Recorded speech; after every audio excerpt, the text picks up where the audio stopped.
السلام عليكم ورحمة الله وبركاته.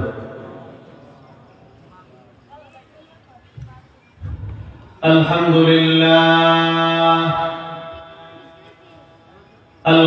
لله نحمده ونستعينه ونستغفره ونعوذ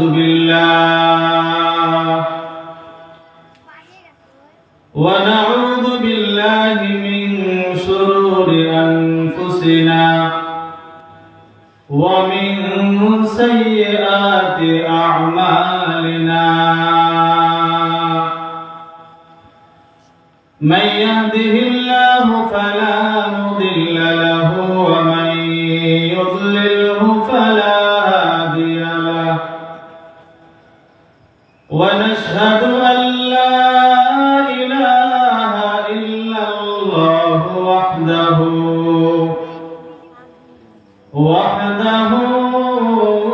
لا شريك له.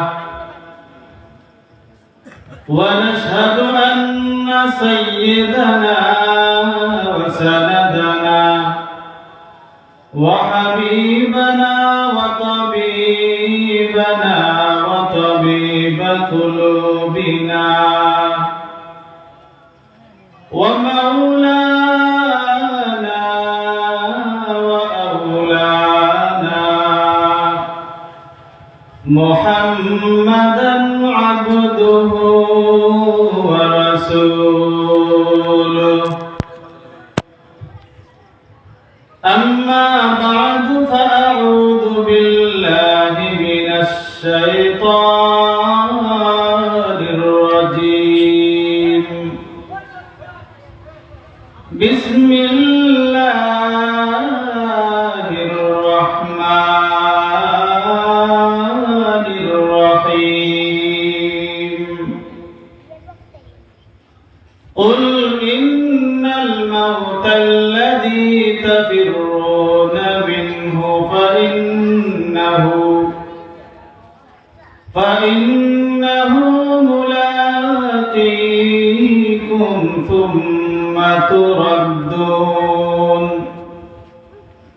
ثم تردون إلى عالم الغيب والشهادة فينبئكم بما كنتم تعملون. وقال تعالى: إنك ميت وإنهم ميتون. وقال رسول الله صلى الله عليه وسلم: الموت تحفة المؤمن، أو كما قال النبي عليه الصلاة والسلام. اللهم صل على محمد وعلى آل محمد كما صليت على إبراهيم وعلى آل إبراهيم إنك حميد مجيد. اللهم بارك على محمد وعلى آل محمد كما باركت على إبراهيم وعلى آل إبراهيم إنك حميد مجيد. بلغ العلا بكماله كشف الدجى بجماله حسنت جميع خصاله صلوا عليه وآله. रहे मेरा मस्कन रहे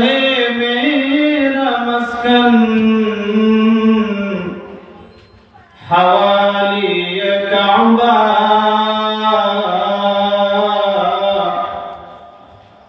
बने मेरा मदफन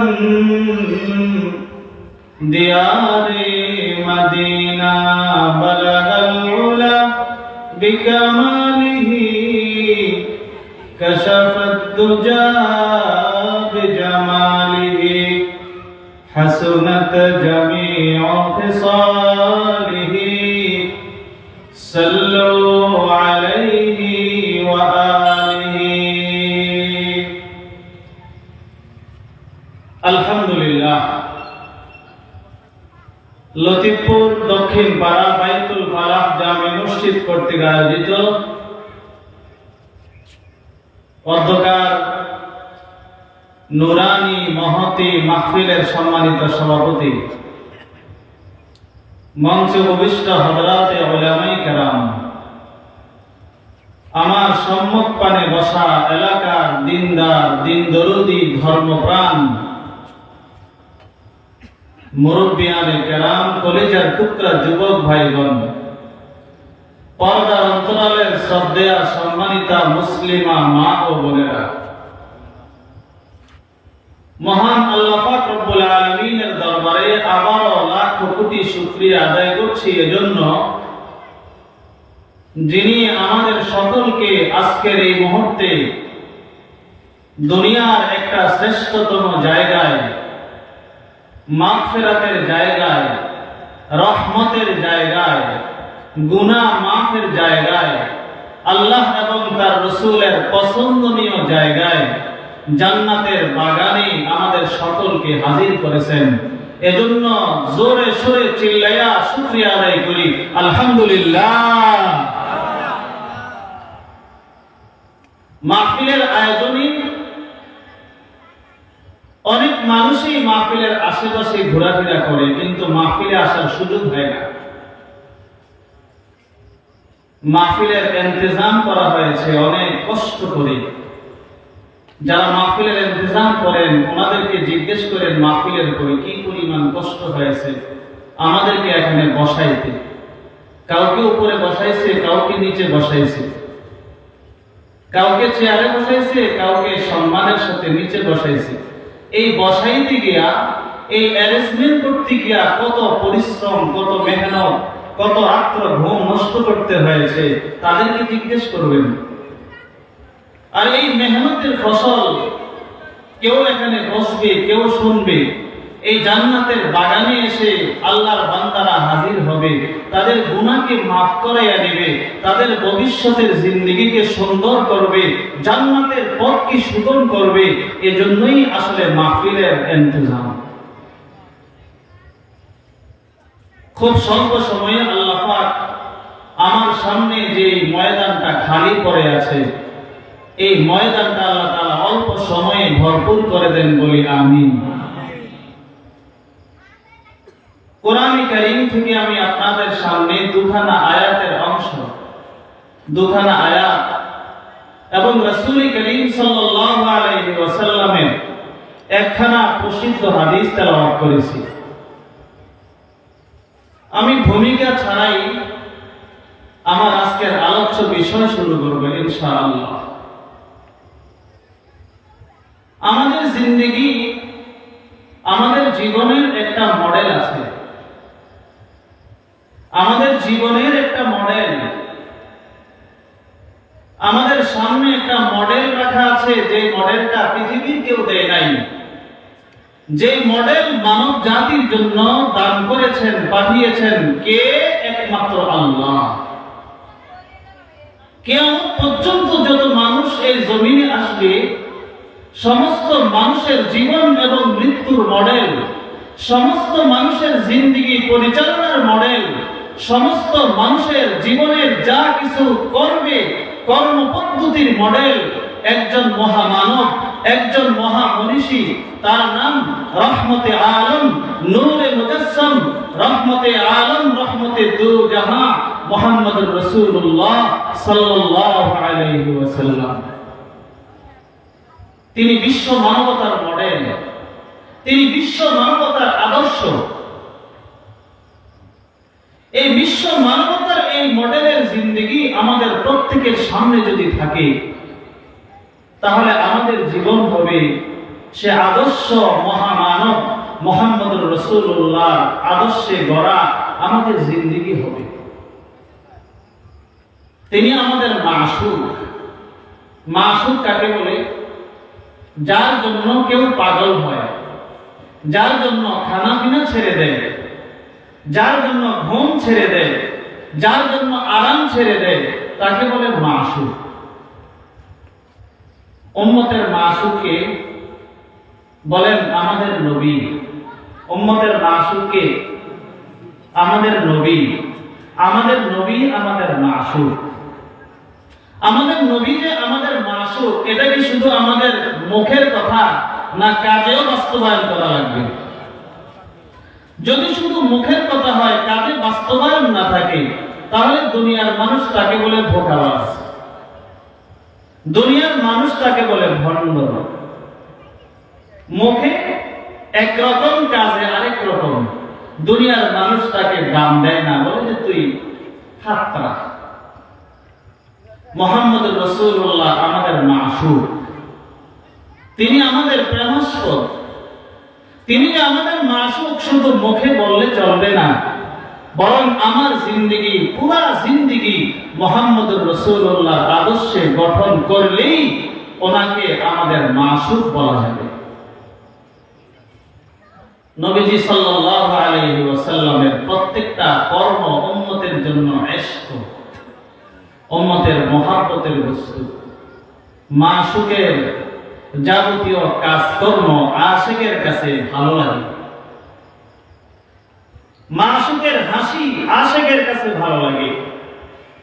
মাসুকের দেখা আশিকের কাছে ভালো লাগে। মাসুকের চলন আশিকের কাছে ভালো লাগে। মাসুকের মুস্কি হাসি আশিকের কাছে ভালো লাগে। মাসুকের একটা কথা আশিকের কাছে ভালো লাগে।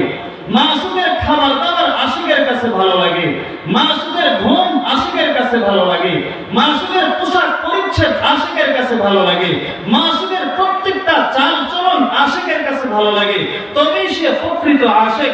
মুহাম্মদুর রাসূলুল্লাহ উম্মতের মাসুক। মুহাম্মদুর রাসূলুল্লাহ হচ্ছেন উম্মতের মাসুক। তাহলে মুহাম্মদুর রাসূলুল্লাহ প্রত্যেকটা কথা উম্মতের কাছে ভালো লাগবে। মুহাম্মদুর রাসূলুল্লাহ পোশাক পরিচ্ছদ উম্মতের কাছে ভালো লাগবে। মুহাম্মদুর রাসূলুল্লাহর হাসি কান্না উম্মতের কাছে ভালো লাগবে। মুহাম্মদুর রাসূলুল্লাহর নামাজ রোজা উম্মতের কাছে ভালো লাগবে। মুহাম্মদুর রাসূলুল্লাহর নসিহত উম্মতের কাছে ভালো লাগবে। মুহাম্মদুর রাসূলুল্লাহর জিন্দেগিতে যত আচরণ, যত কাজকর্ম, যত কথাবার্তা সবগুলো হবে উম্মতের কাছে মহব্বতের জিনিস। তবেই তো মাসুক হওয়া যাবে, তবেই প্রকৃত আশিক হওয়া যাবে। আই মুরগে সাহার আশকে জাফর ওয়া নবী আমুজ। আই মুরগে সাহার আশকে জাফর ওয়া নবী আমুজ। কাসো খতরা জাশুদ আওয়াজ নায়ামুদ। কাসো খতরা জাশুদ আওয়াজ নায়ামুদ। ই মুদ্দাইয়া দর তলবশ বেখবরান। ই মুদ্দাইয়া দে তলবশ বেখবরান। কারা কে খবর শুধু খবরশ বাজ নায়ামুদ। কারা কে খবর শুধু খবরশ বাজ নায়ামুদ। নবীজি সাল্লাল্লাহু আলাইহি ওয়াসাল্লাম আমাদের মাসুক। মনে আছে কথা?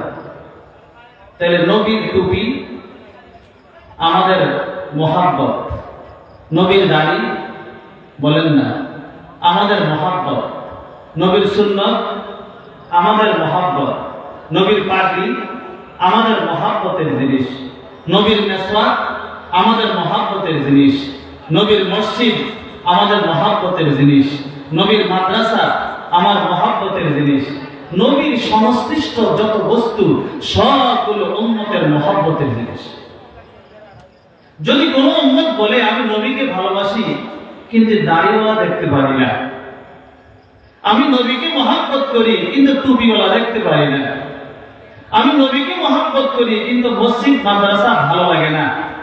আমি নবীকে মহব্বত করি, আলেম ওলামা দেখলে আমার চুলকানি লাগে। তাহলে বুঝতে হবে সে আসলে নবীর মহব্বত আর মহব্বতের দাবিদার নয়, নবীর প্রকৃত আশিক নয়, বরং আশিক নামের ধোঁকাবাজ। আশিক নামের ধোঁকাবাজ। আল্লাহ তুমি আমাদের সকলকে তোমার হাবিবের প্রকৃত আশিক বানাইয়া দাও। জোরে বলেন আমিন। আরো জোরে বলেন আমিন। বাস্তবিক আশিক না মুখের আশিক? বাস্তবিক না মুখের? বাস্তবিক আশিক।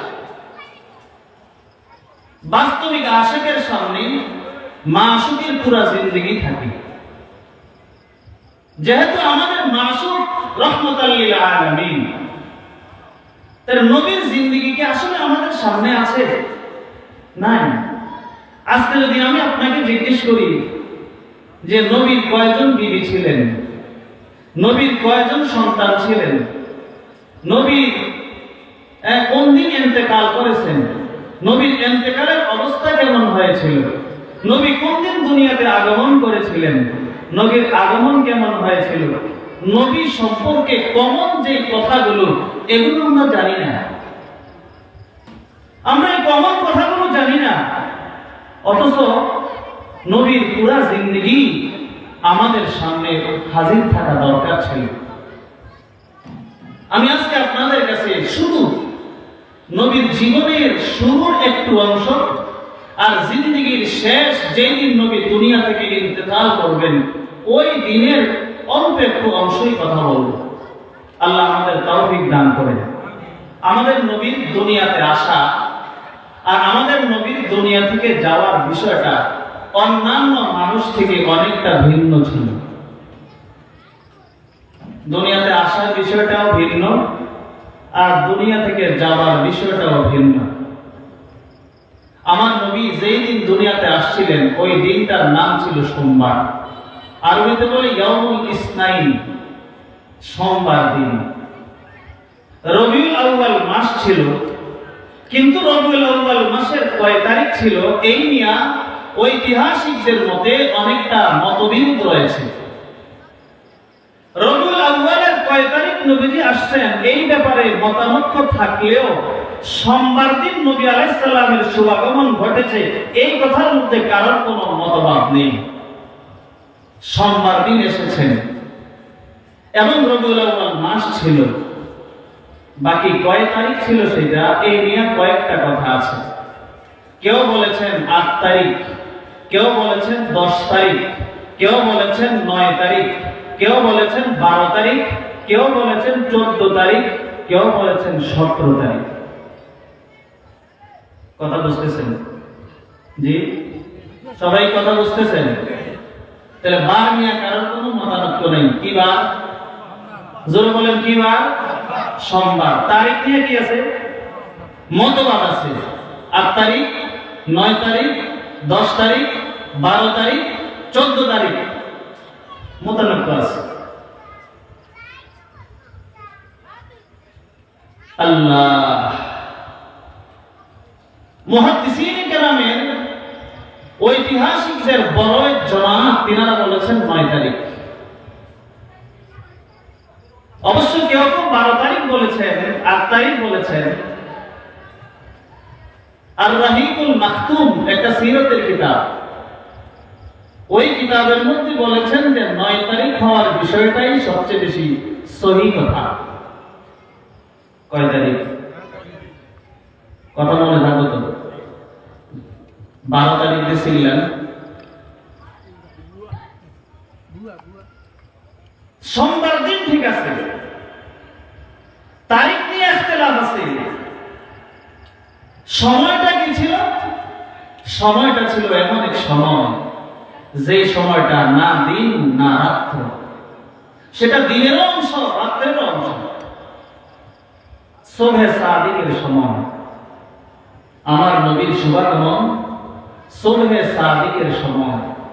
ওলামায়ে কেরাম লিখেছেন নবীজি সুবহে সাদিকের সময় দুনিয়াতে আগমন করেছেন কেন? আল্লাহ তাকে এই সময় কেন পাঠাইলেন? সলিড দিনেও পাঠান নাই, সলিড রাত্রেও পাঠান নাই, সুবহে সাদিকের সময় কেন পাঠালেন? উলামায়ে কেরাম বলেন, যেহেতু নবী আলাইহিস সালাতু ওয়াস সালাম যে সময়টা আসবেন, ওই সময়টা হবে পৃথিবীর বড় একটা দামি সময়। বিশ্বনবী যে সময় দুনিয়াতে আগমন করবেন, ওই সময়টা হবে বড় এক দামি সময়। যদি আল্লাহ পাক তার হাবিবকে রাত্র বেলায় পাঠান, তাহলে রাত্র অহংকার করবে, গর্ব করবে দিনের সাথে।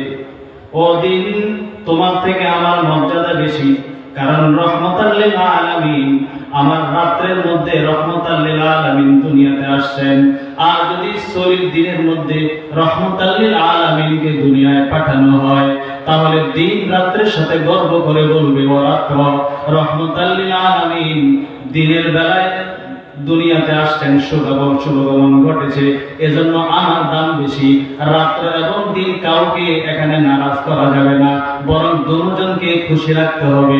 এজন্য আল্লাহ তাআলা এমন একটা সময় নির্বাচন করলেন, যে সময়টা রাত্রের অংশ এবং দিনের অংশ, রাত্রের শেষ অংশ এবং দিনের শুরু অংশ। সুবহানাল্লাহ। আপনারা বলতে পারেন যে হুজুর, শবে সাদেকের সময় তো রাত্রের আবার দিনের কেমন, বুঝেন না? শবে সাদেকের সময়টা তো রাত্রের আবার দিন হলো কেমন? দিন দুই প্রকার, একটা হলো শরীয়তের দিন, আর একটা হলো দুনিয়ার দিন। শরীয়তের দিন শুরু হয় শবে সাদেকের পর থেকে। আমরা একদিন রোজা রাখি, রোজার দিন শুরু হয় শবে সাদেকের পর থেকে। রোজার দিন শুরু হয় কখন থেকে বলেন না? শবে সাদেকের পর থেকে রোজার দিন শুরু হয়ে যায়। শবে সাদেকের পরে আল্লাহর কোনো বান্দা খাবার দাবার গ্রহণ করতে পারে না। তাহলে শবে সাদেকের পর থেকে দিন শুরু হয়ে গেল। শবে সাদেকটা হলো শরীয়তের দিনের একটা বর্ডার, রাতের শেষ আর দিনের শুরু হলো শবে সাদেক। আল্লাহ পাক এই সময়টা নির্বাচন করেছেন তার হাবিবের আগমনের জন্য, যাতে করে রাত্র নারাজ না হয় আর দিনও নারাজ না হয়। রাত্র যাতে খুশি থাকে, দিনও যাতে খুশি থাকে, এজন্য আল্লাহ তাআলা এমন একটা সময়কে নির্বাচন করে নিলেন। সুবহানাল্লাহ। রাত্রকেও খুশি রাখলেন, দিনকেও খুশি রাখলেন। নবী আলাইহিস সালাতু ওয়াস সালামের যে দিন শুভাগমন ঘটল দুনিয়ার বুকে, আসমান খুশি, আসমানের যত ফেরেশতারা তাদের মধ্যে আনন্দ উল্লাস, জমিনে যত ফেরেশতা তাদের মধ্যে আনন্দ উল্লাস, জমিনের যত কীট পতঙ্গ তাদের মধ্যে আনন্দ উল্লাস প্রত্যক্ষ করা যায়। জমিনের মধ্যে যত হায়ওয়ান জানোয়ার তাদের মধ্যে খুশি আনন্দ প্রত্যক্ষ করা যায়। নবীজি সাল্লাল্লাহু আলাইহি ওয়াসাল্লাম শবে সাদেকের সময় আল্লাহর নবী দুনিয়াতে আসলেন।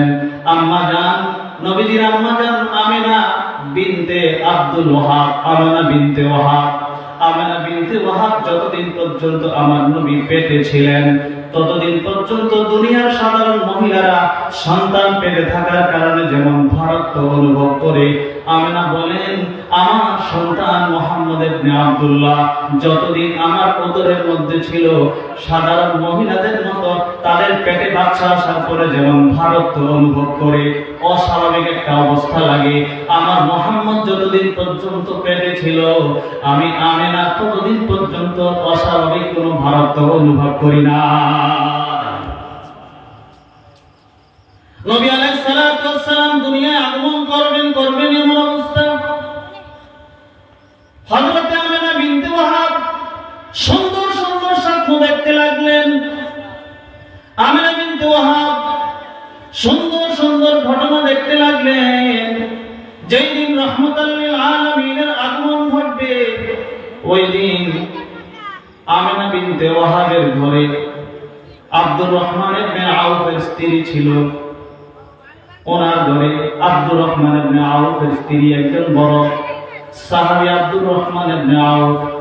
আব্দুর রহমান ইবনে আউফের আম্মা জান ওই দিন নবী আলাইহিস সালাতু ওয়াস সালামের জন্মের সময় হযরতে আমিনার কাছে সেই ঘরের মধ্যে ছিলেন। আব্দুর রহমান ইবনে আউফের মা বলেন, আমরা দেখতে পেলাম মুহাম্মদ ইবনে আব্দুল্লাহ যেদিন জন্ম হলো, এর শুভাগমন ঘটলো, ওই দিন আমরা দেখতে পেলাম বড় একটা নূরের আলো মদিনা মক্কা থেকে সুদূর শাম পর্যন্ত বড় একটা নূরের আলো জ্যোতি ছড়ায় গেছে। নবীজির ইন্তেকালের সময় অনেকগুলো অলৌকিক ঘটনা ঘটেছে। অনেকগুলো অলৌকিক ঘটনা। এক নম্বর, পারস্য সাম্রাজ্যের মধ্যে হাজার বছর যাবত অগ্নি পূজকদের যে অগ্নিকুণ্ড হাজার বছর যাবত যেটা প্রজ্বলিত করেছিল, নবীজি দুনিয়ার মধ্যে আগমন করার সাথে সাথে ওই পারস্য সাম্রাজ্যের হাজার বছরের বিশাল অগ্নিকুণ্ড নিমিষের মধ্যেই নিভে গেছে। কেউ নিবানো লাগে নাই, নিভে গেছে।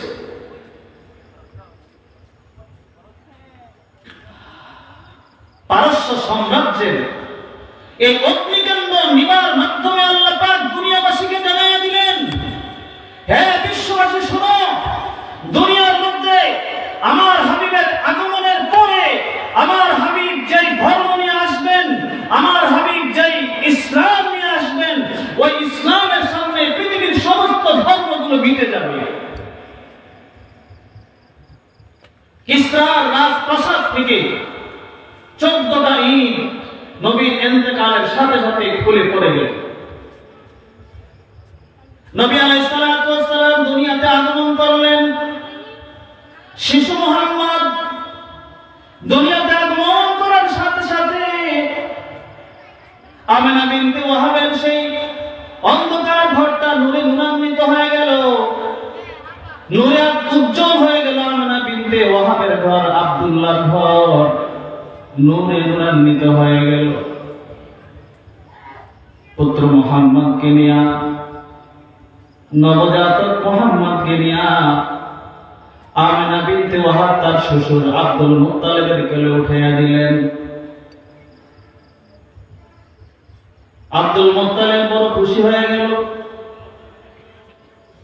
নাতি মুহাম্মদ ইবনে আব্দুল্লাহ, বাবা নাই, বাবা দেখে নাই, বাবার জায়গায় আমি আব্দুল মুত্তালিব তার দাদা। আব্দুল মুত্তালিব বড় খুশি হয়ে গেলেন। নাতিকে নিয়ে দৌড়ে চলে গেলেন খানায় কাবার চত্বরে। খানায় কাবার চত্বরে নিয়ে নবজাতক শিশু মুহাম্মদকে নিয়ে চলে গেলেন। সেখানে গিয়া শুকরিয়ার নামাজ আদায় করলেন, খানায় কাবার তোয়া করলেন, আর নাম রাখলেন মুহাম্মদের নাম মুহাম্মদ রাখলেন তার দাদা আব্দুল মুত্তালিব। বলে আমার নাতির নাম মুহাম্মদ, আমার নাতির নাম কি? মুহাম্মদ। আজকে তো পৃথিবীর অবস্থা এমন হয়েছে, সন্তান জন্ম লাভের পর থেকেই গুনার কাজ, মায়ের সামনে সন্তান গুনার কাজ দেখতেছে। সন্তান জন্ম হয়েছে এমন এক পরিবেশে, যেই পরিবেশে সন্তানের কানে আযান দেওয়ার মতো সুযোগ নাই, যেই পরিবেশে সন্তানের কানে ইকামত দেওয়ার মতো সুযোগ নাই। সন্তান এমন পরিবেশে জন্ম হচ্ছে, যেই পরিবেশটা গুনার পরিবেশ, যেই পরিবেশটা নোংরা পরিবেশ, হাসপাতালের পরিবেশ, নোংরা পরিবেশ, সেখানে গান বাজনার পরিবেশ। এমন পরিবেশে সন্তান মায়ের পেট থেকে দুনিয়ার মধ্যে আসতেছে। আযান দেওয়ার সুযোগ নাই, ইকামত দেওয়ার সুযোগ নাই। কয়টা সন্তানকে আযান আর ইকামত দেওয়ার সুযোগ থাকে? অথচ এটা সন্তানের হক। নবীজি বলেন, কোন সন্তান যখন দুনিয়াতে আসে, তাহলে তোমরা তার ডান কানে আযান আর বাম কানে ইকামত দাও, তাকে শোনায় দাও তুমি মুসলমানের ঘরে জন্মগ্রহণ করেছো, তাকে শোনায় দাও তাকবীরের আওয়াজ ধ্বনি তাকে শোনায় দাও, আল্লাহর তাওহীদের কথা তাকে শোনায় দাও। কিন্তু দুর্ভাগ্য, আজকে মুসলমান সন্তানরা হাসপাতালে জন্মগ্রহণ করার কারণে, সেই নোংরা পরিবেশে জন্মগ্রহণ করার কারণে আজকে তারা তাদের হক আযান থেকে বঞ্চিত হচ্ছে, ইকামত থেকে বঞ্চিত হচ্ছে। এটা আপনি আর আমি গুনাহগার হন না, সন্তানের কিছু আসতে যাবে না। সন্তান জন্ম হওয়ার পরে আপনি কি কেক কেটে উৎসব করবেন, নাকি আল্লাহর শুকরিয়া আদায় করবেন? আব্দুল মুত্তালিব দেখাইয়া দিলেন। শিশু মুহাম্মদকে কোলে নিয়ে আব্দুল মুত্তালিবকে কয়েকটা নাচ দিলেন, না খানায় কাবার চত্বরে চলে গেলেন? শিশু মোহাম্মদকে নিয়ে আব্দুল মুত্তালিব কোথায় গেলেন? বলেন খানায় কাবার সামনে চলে গেলেন আল্লাহর শুকরিয়া আদায় করার জন্য। তুমি তোমার সন্তানের আগমনে, তুমি তোমার সন্তানের জন্য আল্লাহর শুকরিয়া আদায় করবা। সন্তান জন্ম হলেই উৎসব করবা না, আল্লাহর কাছে দোয়া করবা, আল্লাহ আমার এই সন্তানকে তুমি যোগ্য সন্তান বানাও। সন্তান হলে হবে না, কত সন্তান তো তার মাকে জবাই করে, কত সন্তান তো তার বাবাকে জবাই করে, কত সন্তান তো তার মায়ের গায়ে আঘাত করে, কত সন্তান তার বাবার গায়ে আঘাত করে, কত সন্তান তার মা বাবার সামনে, তার সামনে সন্তান লাঞ্ছিত হয়, অপদস্থ হয়, মা বাবা কষ্ট পায়, সন্তান কিছু বলে না। সুতরাং সন্তান বলে চলবে না, সন্তান যোগ্য সন্তানের দোয়া করতে হবে, নেক সন্তানের দোয়া করতে হবে। কার কাছে? আল্লাহর কাছে। সমস্ত নবীরা নেক সন্তানের দোয়া করছেন। নবীরা যদি নেক সন্তানের দোয়া করেন, তাহলে আপনি আর আমি কেডা? আপনার বিবির গর্ভে যখন সন্তান হয়েছে, কোনদিন দোয়া করছিলেন, আল্লাহ আমার বিবির গর্ভের সন্তানটাকে তুমি নেককার বানাইয়া দিও, আমার বিবির সন্তানকে তুমি নবীর আশিক বানাইয়া দিও, আমার বিবির সন্তানটাকে, পেটের সন্তানকে আল্লাহ তুমি দ্বীনের জন্য কবুল করো, ইসলামের জন্য কবুল করো, দ্বীনের খাদেম বানাইয়া দিও, দশের খাদেম বানাইয়া দিও, যোগ্য সন্তান বানাইয়া দিও। এমন দোয়া তো কখনো করি নাই। অথচ নবীরা দোয়া করেছেন, রব্বি হাবলি মিনাস সালিহিন, আল্লাহ আমাকে তুমি নেক সন্তান দান করো। নবীরা দোয়া করছেন। আমার মায়া, আমার বোনেরা, সন্তান পেটে আসার পরে মা বোনেরাও দোয়া করতে হবে, আল্লাহ সন্তান তো দিছো, এই সন্তানকে নেককার বানাইয়া দিও, এই সন্তান নেককার বানাইয়া দিও, আমার নাজাতের উসিলা বানাইয়া দিও। মুহাম্মদ ইবনে আব্দুল্লাহ দুনিয়াতে আসছেন। হযরত আনাস ইবনে মালিক রাদিয়াল্লাহু তাআলা আনহু নবীজির একজন খাদেম, 10 বছর নবীজির খেদমত করছেন। ছোট্ট আনাস নবীজির দরবারে আসছেন, দীর্ঘ 10 বছর নবীজির সাথেই ছিলেন। হযরত আনাস বলেন, আমার জিন্দেগিতে 2টা দিনের কথা স্মরণীয় হয়ে থাকবে। একটা দিন, যেই দিনের চেয়ে আমি পৃথিবীতে আর আনন্দের কোনোদিন দেখি নাই, আর আরেকটা দিন, যেই দিন থেকে আমি এত অন্ধকার, এত কষ্টের দিন আর কোনোদিন দেখিনি। হযরত আনাস বলেন, আমাদের সবচেয়ে আনন্দের দিন ছিল যেই দিন মুহাম্মদ ইবনে আব্দুল্লাহ, আল্লাহর নবী, মক্কা থেকে মদিনায় হিজরত করে আসছিলেন। হযরত আনাস তিনি মদিনার সন্তান। হযরত আনাস বলেন, যেই দিন রাহমাতুল লিল আলামিন, এই নবুয়তের সূর্য মদিনা, মক্কা থেকে মদিনায় আসছিলেন, ওই দিন আমাদের মদিনাবাসীর যে কি আনন্দ লাগছিল, এটা মুখে বলার মতো না। নবুয়তের সূর্য দুনিয়াতে আসার পর এই দুনিয়াটা যেমন আলোকিত হয়েছে, এই নবুয়তের সূর্য যখন মক্কা থেকে মদিনায় গিয়েছিল, আমার নবী যখন হিজরত করে মক্কা থেকে মদিনায় গিয়েছিলেন, মদিনার মানুষগুলো এমন আনন্দ বোধ করেছে। মদিনার ছোট ছোট বাচ্চারা নবীর আগমনে তারা আরবিতে কবিতা আবৃত্তি করতেছিল। তালাআল বাদরু আলাইনা মিন সানিয়াতিল বিদা,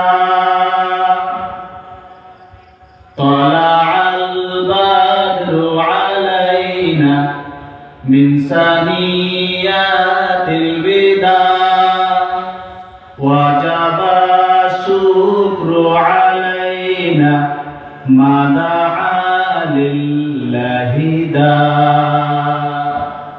ওয়াজাবা শুকরু আলাইনা মা দাআ লিল্লাহি দা।